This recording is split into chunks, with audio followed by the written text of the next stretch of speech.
So, as you guys saw, Skillshare really supported this podcast, and it really meant a lot to us. Thank you, Skillshare, for sponsoring this podcast. But going from where we left off, we were talking about indirect methods in which Native Americans terraformed. So the next thing I want to talk about is mound building. Now, this is considered an indirect method because when these Native Americans were building these mounds, it was really for like religious purposes, like burial purposes, that like sometimes a display as power, as we see in Cahokia with their huge mound.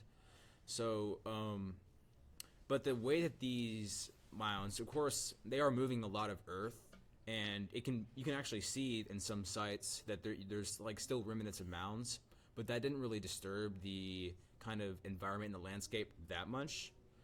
The way that mounds kind of significantly impacted the landscapes is going to be through kind of moving water, right? So when people were like the Native Americans, they were moving earth and they were building these mounds, they kind of almost built like dams and disturbed these natural flowing water sources through kind of like all these shell deposits that they made. And it kind of significantly changed a lot of places like the St. Johns River and a lot of places, especially in Florida. So, what do you think about this one? Me personally, I was really wondering, how did they like move the earth? Like, So exactly what technology did they actually what have? technology? We don't really know on that part what technology they had, but one thing that we do know is that it wasn't that like kind of consistent as you'll see with the pyramids. Mm-hmm. They really were just kind of building mounds, but it was a lot more sophisticated than a lot of people like think now. Like they did have like some shape, but it like varied across cultures, and they were mainly because they didn't have any horses, they didn't have wheels, right? So they basically kind of just like carried it almost, maybe through baskets, because there were a lot of basket weavers in that time. Wait, so you're telling me they didn't have wheels? No. Wow, that's interesting, guys. Yeah, they did not have wheels. So one of the main kind of examples of terraforming that we have that's kind of the most like reliant, I would say, is terraforming in St. Johns River in Florida. So basically, you can see there's multiple deposits over like specific areas kind of around Lake George. So this is kind of about central Florida, like modern day Florida for reference. And what they did is they basically kind of like changed deltas, and by doing this they made new estuaries and kind of new ecological systems which promoted new types of biodiversity. So you could definitely make the argument there that Native Americans increased biodiversity by building those mounds. So another method of terraforming, which is also indirect, is going to be irrigation in the southwest North America. So what they did is, of course, they needed crops because it wasn't really that. They needed to farm, so they obviously needed water. And by doing that, they had to get irrigations almost like from rivers such as the Rio Grande. And by doing this, this movement of water promoted new systems of kind of wildlife, but more importantly, erosion. And erosion is kind of one of the biggest indirect methods, and this is kind of segueing into the next segment. But erosion is something that happened, and it's kind of almost evidence because there's a lot of like romanticizing of Native American like cultures and how they're all like perfectly sustainable. And we'll get to that further in like when we talk about the ethics of environmentalism. But Right, so what time period is during like all of this? Is it still the 1400s? When erosion happened? Yeah. Yeah, it's still in the 1400s. Still in the 1400s. So basically, this erosion, and this is also caused by farming, so farming in the Aztec civilization, but also irrigation. It was like severe land degradation, which caused a lot of like civilizations, it kind of eased their collapse when the Spanish conquistadors arrived. So, and this erosion that they made also impacted the Spanish settlers, so it made it much harder for them to be able to kind of cultivate, have animals, and farm and all that thing. So, now after we kind of get into the main methods of Native Americans and how they terraformed, I want to take a more modern view because the one interesting thing about this topic is it has a lot of modern implications. And so I kind of want to talk about now the implications of like Native American terraforming on like the modern environment and like modern environmental ethics. So there's mainly like two arguments when it comes to in like modern environmental ethics. It's basically like environment, like I want to talk about the like Amazon rainforest, right? So there comes from the Western view, the European and United States view, that they don't want the people of Brazil to do anything with the Amazon rainforest. They don't want them to cut down trees. They don't want them to do any like development there because they want to keep it like pristine. Yeah. But then the Brazilians say like we have a very large impoverished population and it could like benefit very much from the development and the use of the resources and extraction of the resources from the Amazon rainforest. So like as you can see, that argument from the Europeans and the people from the United States is a little bit hypocritical because like the Brazilians say like if you can build all those strip malls, why can't we kind of develop ourselves even though you're almost destroying your natural environment? Yeah. But the kind of rebuttal that they have is, well, if you destroy the Amazon rainforest, it's really not going to help anyone because it's going to just end that resources and it's kind of in that flow of resources and not really be able to, you're not going to be able to extract anything from that anymore. So in these types of debates, there's kind of two like sides. Right, so there's going to be, and this is kind of stems back to like ancient Western philosophical debates, right? So we're going to have two sides. The first side is called physis, and it's like irrational chaos and nature is kind of the defining thing. So it's basically saying like let nature be our guide. Like lightning. Like erosion, like all that natural, like no. It's just kind of like there's two bases of arguments because we're talking about like modern environmental ethics right now, and in this type of thing, there's kind of two bases for argument. So, as we said, physis is saying let nature be our guide, step out of the way of the environment. It'll eventually like heal itself, right? We don't really need to do it. It's just kind of like hands off. We don't really need to do anything because it's gonna eventually like heal itself. But then nomos is like rationality, it's order, it's artificial. And is that the one where we like intervene? It's kind of the opposite of it almost. So it's kind of like a postmodern philosopher, and it's basically saying that like the entire landscape is constructed and that it has no like essential innate qualities, but is really just a reflection of human action. So no one ecological state is like inherently preferable to any other because all of them, like if you think about it, really just a product of human choice. Even the environments that we don't touch because we're making the choice not to touch them. So when it comes to kind of the environment, nomos is almost the Brazilian philosopher, right? Because nomos is saying we should intervene, we should do something about this because Native Americans have been terraforming it for years, right? And that's how we're kind of like this nomos argument is very greatly supported by the debunking of the Pristine myth, right? It's basically saying Native Americans did terraform these lands and they constantly did this, but then if we stop and we just let it go, so that's a physics argument, then it's going to basically decrease the biodiversity. Wouldn't you say like both of the arguments just tie in together? Because they're basically, it's like yin and yang, basically. Kind of, yeah.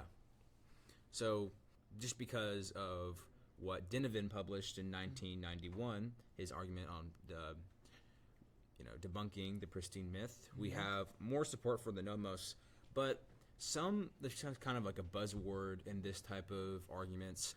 Some are trying to find what's called a middle ground between these two arguments because they're saying, well, yes, not all of the Amazons are completely just like cultural parklands, right? So just completely like Native Americans and some of it's just actually really not that much touched. But we can't like forget the argument that they had a significant impact on the landscape. And so if you remember, my argument is that they did have a significant impact, but that doesn't mean just because they have a significant impact, that doesn't mean they have to have complete impact and they dictate everything that happens in the Amazons. Wait, so you're on the... So I'm kind of on I'm not really on either side. I'm more of the like kind of going in the middle, the middle ground, right? Yeah. That's what it's called. So just saying that like, well, yes, I mean, there's some aspects that are both arguments, nomos and physics, that are true, but some aspects aren't really supported by evidence. So there's kind of like a couple arguments that I think we could go through.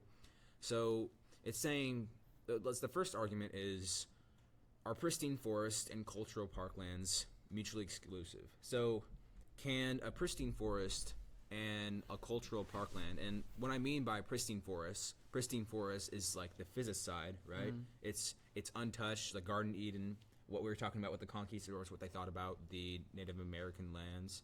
And then cultural parklands, which is basically saying like these lands are like all completely like altered by culture, and they really, like, Native Americans have a very profound impact on those landscapes. So mutually exclusive is basically saying, can something be a pristine forest and a cultural parkland at the same time? So what do you think about that? Could you like define like what a pristine forest and a cultural parkland is? So yeah, as I said before, it's basically a pristine forest is something, you know where you were talking about the conquistadors? Yeah. Like they thought that it was just the Garden of Eden. Oh, it's the glorified forests. Yeah, and then the cultural parklands is something that's just like basically almost like a Native American garden. Like they have like agroforestry just completely controlling that. So cultural parklands are just Native Americans controlling the land, and then pristine forests are the outside modern world controlling the land. Well, the argument here is the pristine forest is something that is very like insignificantly kind of shaped by human impact, and then cultural parkland is something that's basically like a Native American garden, so very shaped by cultural impact. So do you think that something can be a pristine forest, so just like nature, and also a cultural parkland, or are they're not allowed to be the same? Are they mutually exclusive? I think it could work, like very like mix of both, really. Yeah. Well, so I mean, there is evidence for that. We're gonna see, as I was talking about before, because of charcoal deposits. We know when I was talking about Amazon rainforest and how that was shaped a lot by the Native Americans. Because of charcoal deposits in soil, we know that there was slash and burn techniques going on there. So we know that those were directly shaped by the Native Americans. So these specific patches of like kind of charcoal infused soil is called Amazonian dark earths. So otherwise abbreviated as ADEs, right? It's also known as terra preta, so that's also another term that they use. But basically, what researchers have found, and this is kind of getting away from the argumentative nature and going more into what we actually know. So researchers have actually found that ADEs really, like these lands, that have charcoal deposits in them, really are only really like close to rivers, right? Yeah. So maybe like 20 miles away from rivers, because you can see like we have, imagine South America, right? And you have the Amazon River going through. We see that these charcoal deposit lands, the ADEs, are really only extending from those rivers to a certain point. So lands outside of the lands that are kind of close in proximity to the Amazon River and like the rivers going off of it, are really, they don't have ADEs, and so we can kind of make this conclusion that there was not slash and burn techniques used in those areas that do not have ADEs. Right, so you're saying there's more ADEs, like the further away you're from a river? So the further away from a river you are, there's less charcoal in the soil. Oh, so it'll be less ADE then? Yeah. Oh, so okay. there's like, there's a less of a Native American impact, because we can use that, conclusion. The further away you get. So basically this is kind of like going into the argument, we can kind of conclude that the cultural parkland area is more concentrated, like closer to the rivers, because that's where the Native Americans actually practice agroforestry. And then the pristine forest are kind of further away, but they can still coexist, right? And there's not really, and this is the thing, there's not really any defining line like this is where the cultural parkland ends and this is where the pristine forest begins. It really just like seeps and changes over time as kind of practices change and there's new technologies developed. All right.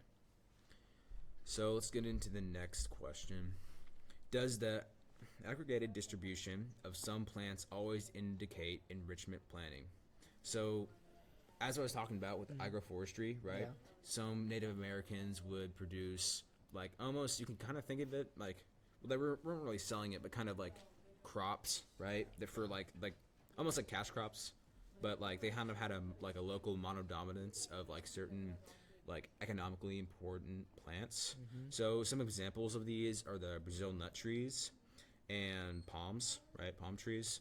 So this is another kind of piece of resource we can use to kind of measure the extent of the Native American influence in the Amazon rainforest. Yeah. We can see like what are the concentration of this like certain species of plants that we knew that they grew a lot. Wait. So They use like the concentration of like these like plants, like certain plants, to measure how much of what of like the extent of Native American kind of development there. Because remember when I was talking about yesterday, I was talking about like the development of. Wait, I shouldn't say yesterday. Earlier in this podcast, when I was talking about how like they control with agroforestry, they like they switched, they did rotations, they transplanted, right? Because there's certain trees and certain crops that we knew that they relied on for like eating, right? So we can measure how much of the gardening was going on by measuring like the how many palms are here, because we know that they use that. Because if there's like a unnatural like there's like seems like a lot of palms here and that doesn't seem like it's just going to happen by chance, we have a pretty good assumption that Native Americans had a lot of influence there. So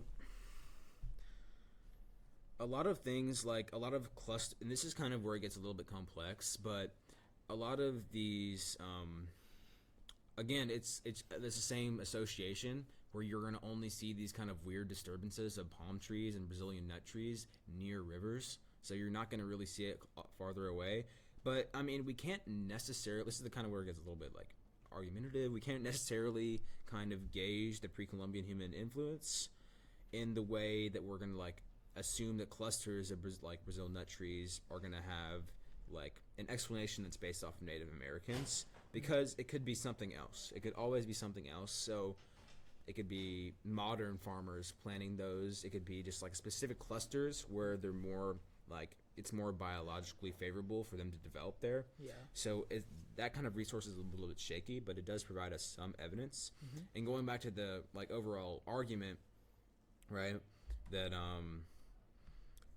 does it always indicate enrichment planning, right? Like these weird distributions of plants? I would have to say no with that, because it can always be some chance in like some weird biological niche that can. So what's your opinion on that? Like, what do you think about this argument? I would say I think you're right here, because like I think there can be a lot of involvement from just nature alone. Also just like farmers just planting these stuff, because they could also rely on these crops as well. So not just the Native Americans interacting with the nature. So yeah, it could be a whole lot more than just the Native Americans themselves. Yeah. Okay, so getting on to the next argument. So has Native American disturbances increased biodiversity? So if you remember earlier in this podcast, I did mention a little bit about biodiversity, and like alpha and beta biodiversity was basically remained the same, even though Native Americans were planting these like crops like the Brazil nut trees and the palm trees for their like subsistence. Even though they were planting that and kind of increasing the concentration of that one species, they were also planting other plants that would help those specific plants grow to kind of like make sure the soil is sustainable. So that's one of the instances of sustainability in the pre-Columbian world. But we want to know, has human disturbance increased biodiversity? Because that's one of the stances that a lot of people have on what the effect of the Native Americans was. And this is the thing, a lot of people will use something called like Simpson's diversity index. So that basically just you're basically counting up all the species and kind of just like measuring them and doing this calculation with it, right? And if we were going to go off of that method, we would actually see that yes, Native American human disturbance has increased biodiversity if you're just going by the numbers. But this is another kind of getting into that complex nature of a lot of these arguments.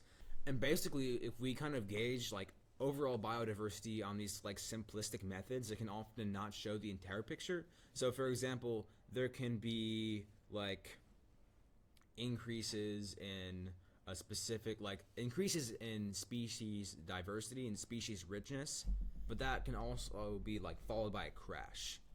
So if we're measuring in the past what the species richness was, we can't really gauge whether the Native Americans increased biodiversity, because it can be, like, crashing, and it's often, like, going to be synodal in nature about the species richness, and we can't really gauge that. So what's your opinion on that? I think humans' disturbance and like biodiversity, like I think humans have like interacted and changed the biodiversity. And yeah. Good. So, kind of tying back into what I was saying is, here's another question. Were pre-Columbian indigenous practices always sustainable? So, what do you think about that? Does this include like the slash and burn techniques? Yeah. I think from what I remember, I think that was pretty sustainable, because like it always just allowed for the soil to get refertilized and stuff. So it was kind of sustainable, yeah. So I think we did talk about sustainability earlier in this podcast, but I think when we're talking about sustainability, we can kind of overaltering, like, we're pre-Columbian indigenous practices. That's really broad. So, of course, there was some areas of sustainability. And, like, for example, you know, in the Amazon rainforest, in the eastern forest of North America. But there's also some places where were not stable. And so we see this in a lot of areas where there's really high population density, and the environment really isn't that good for supporting those specific points. So the, you know, Aztec cities and the Mayan cities, they all kind of were not sustainable. So they could all, like, not really use their resources in a way that we're going to be able to continually provide them with resources in the future. But, you know, population isn't the only way that we can measure, okay, well, all the big population areas have to be unsustainable. There's always some exceptions. So there's, you know, in this case, there's like maybe even in like sparsely settled human populations, like below 0.5 people per kilometer squared, they can like deplete game stocks, and we know that there are like multiple kind of examples of this, but they're kind of scattered. So it's really, we can't really say for certain. And that's kind of what if you don't see, like, the overarching thing with all these arguments is it's, again, the middle ground is what we're looking for in a lot of these things. And not saying that in every argument the middle ground is always going to be right, but in these types of things, in these types of like complicated arguments, that's often what we find ourselves at. It's more nuanced than like a straightforward answer. So basically, why do we care, right? Is pre-Columbian land management relevant for contemporary biodiversity conservation? So what do you think about that, Simone? I think, yeah. I kind of agree with that. So, yeah, I think with this, like, I'm not really going to find a middle ground. I'm just going to give like a straightforward yes, because we do have not just argumentative qualities to this, but also we have like kind of solid research to support this kind of argument of relevance, right?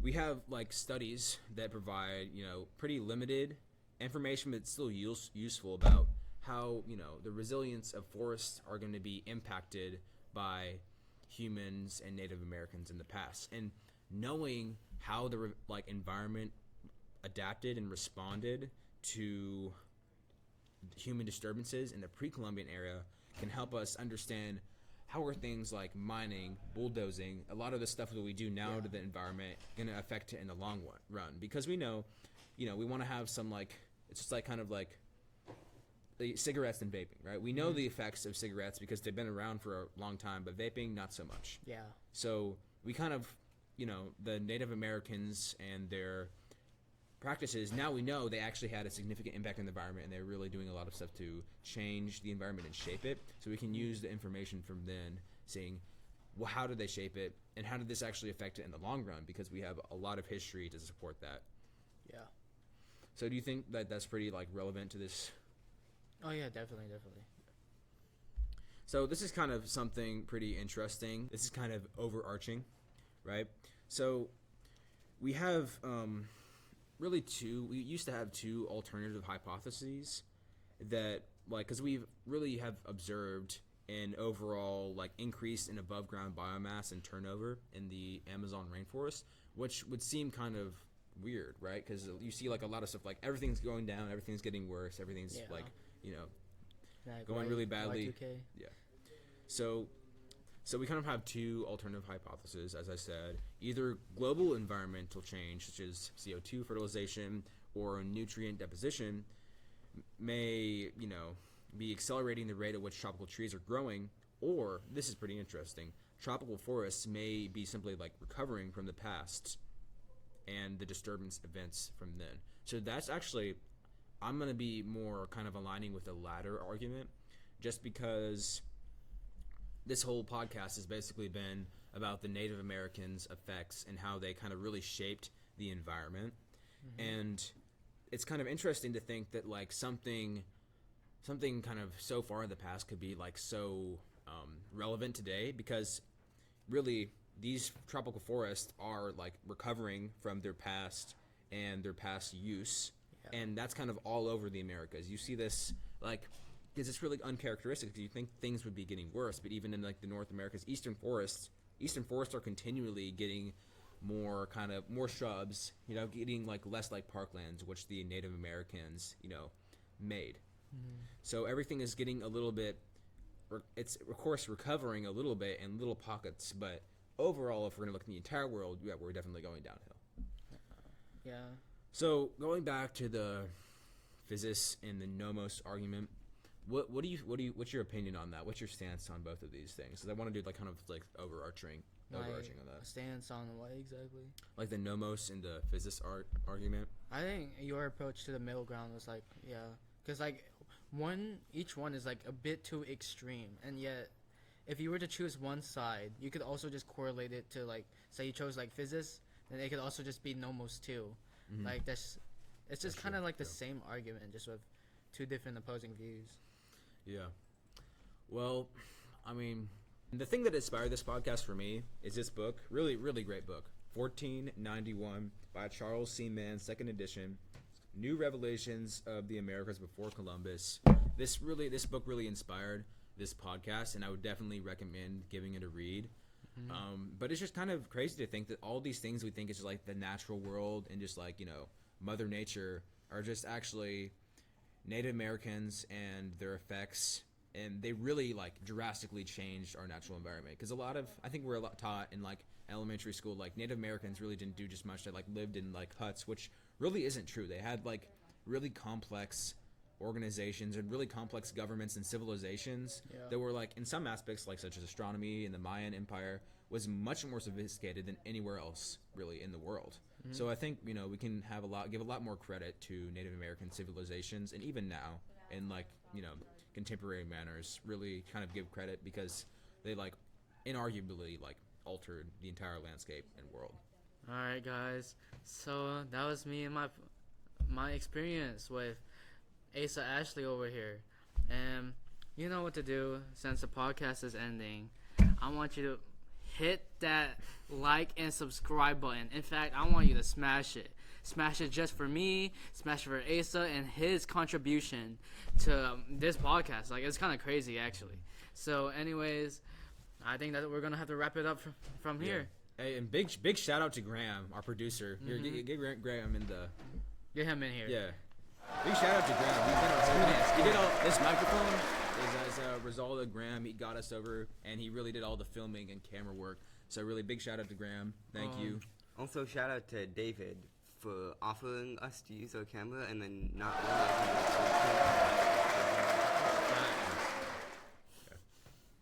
I want to also, and behind the cameras over here, I would like to also thank Alisha Mullick and Sono Fukishima for really praising the crowd. Yeah, and our like entire production team. You know? Exactly. Yes. And I would also like would like to thank Simon Basham for walking by and giving us support in our podcast. And thank you, Ben Bruni, for the support too. It's been really helpful. You know, I know you're always like watching, but yeah, it's really comforting. It's always good knowing that Big Brother's always watching. So anyways, thank you guys for watching, and that's it.